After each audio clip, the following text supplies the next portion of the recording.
Oh look! Rocks!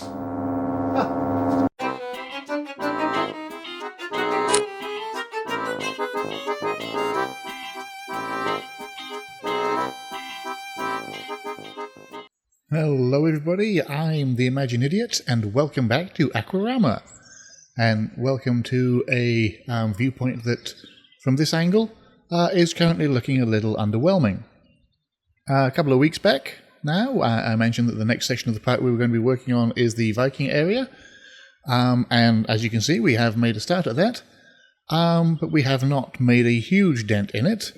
Obviously I put in a little bit of a ride here, we've got the pool here, but the main reason why we haven't got a huge amount of work on the rest of the area is that.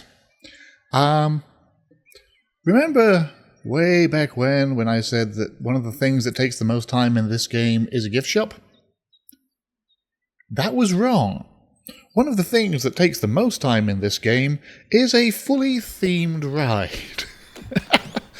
Because this took a lot of work over a course of weeks and kind of destroyed my brain, and there are so many rocks, each individually placed in this thing, that by the end of the process I was consistently singing Roxanne, but it's just rocks to myself. But I am really pleased with the end result of this, and I think it was worth the couple of weeks of time that I sank into getting this to look right. I'm just going to zoom in a little bit towards it. I have not done the very start of this queue line yet. I'm going to be doing that once all of this is a little bit more bedded in. But as I zoom through and into it, first we've got a little bit of a covered themed queue area, hinting at a bit of mining operation possibly going on. I like down here at the very end, there's a little hint that ties into what the theme and story of the ride is. We don't have custom billboards or videos or sound at the moment, but I've still tried to put a little bit of a theme into the ride as much as possible. And going up through these very rocky stairs, leading through to a nice little Viking covered bridge that goes over the ride here and has a little bit of ride interaction.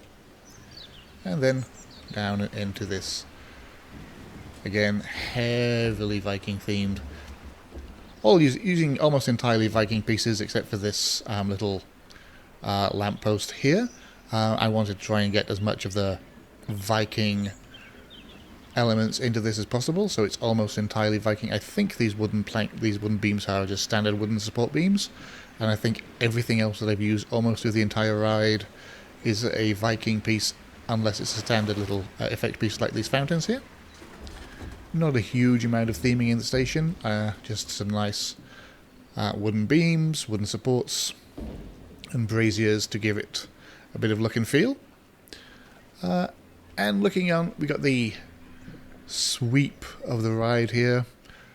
As you might have been able to tell from the not 100% successful profiling of the bilge-rat over on the other side of the river there, I am not the world's best profiler. The bilge-rat, fantastic, except for this bit which suddenly weaves out into the middle of nowhere.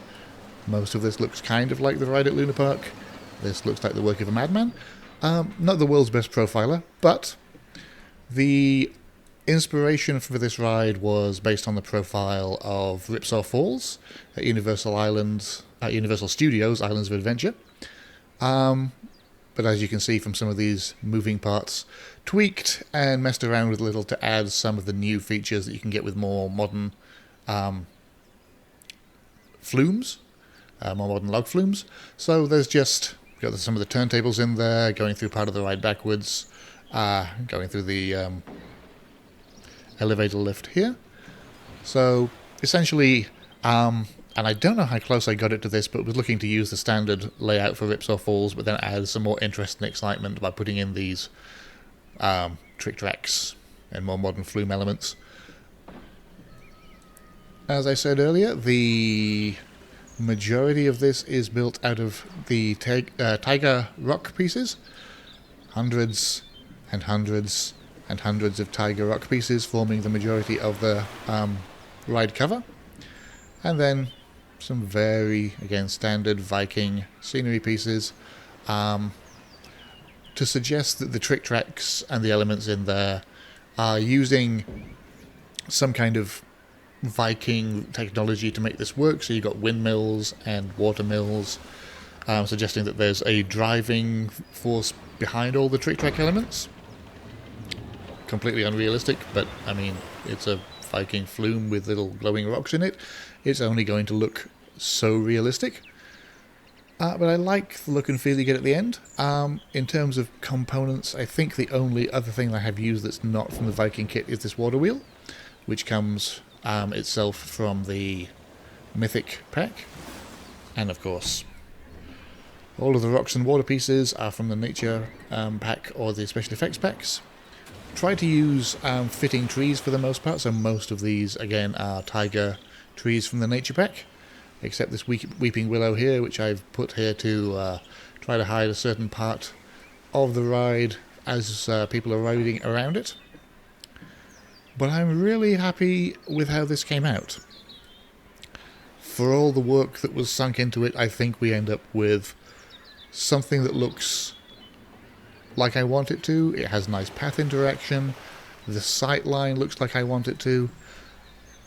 And as we pull back, bit of a spoiler for obviously later episodes, but I wanted it to be the case that when you were looking across the lake like this, nothing over there detracts from the sight line you get across over the boardwalk, but you can see it there all being its own thing. And I like the way that the drop there interacts with the pirate ship. You have the nice sight line of the ride itself and the mountain, and then the Viking village that's going to be at the foot of it, and to the extent that even this ride that we've put in here is positioned so that it hugs the bottom of the Ferris wheel. All of that's doing exactly what I wanted it to, and I'm very pleased with that layout. It's just that I have spent so much time building up that ride and all the theming around it that's pretty much all we've got at the moment. A bit of a sort of impression, thesis statement, say what you will, of how we want to be taking the rest of the Viking area. So we've got nice Viking seating, put together this QSR, which is going to inform the style and the look and feel of the buildings, tying in again with the queue covers and station over there for the Viking Flume.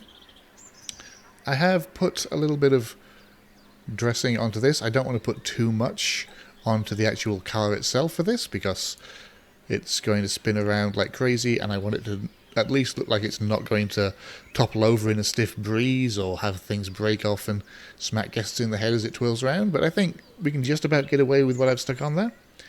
Again, obviously, this is not finished. All of this needs to be built out to have queue lines added in, queue covers, probably some theming around the station.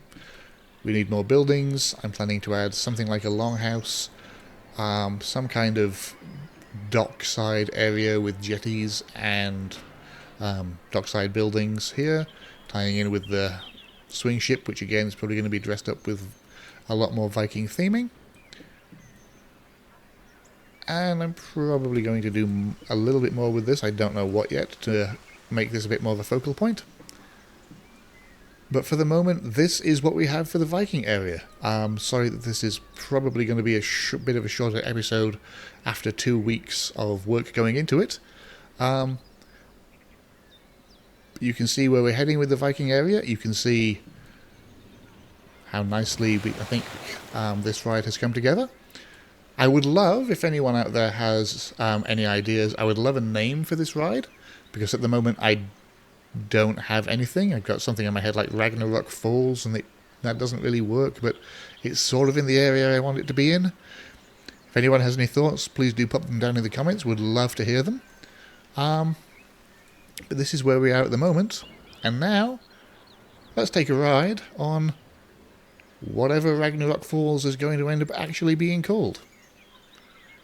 I'm the Imagine Idiot. Thank you for stopping by, and with any luck, I'll see you next week with a finished Viking area.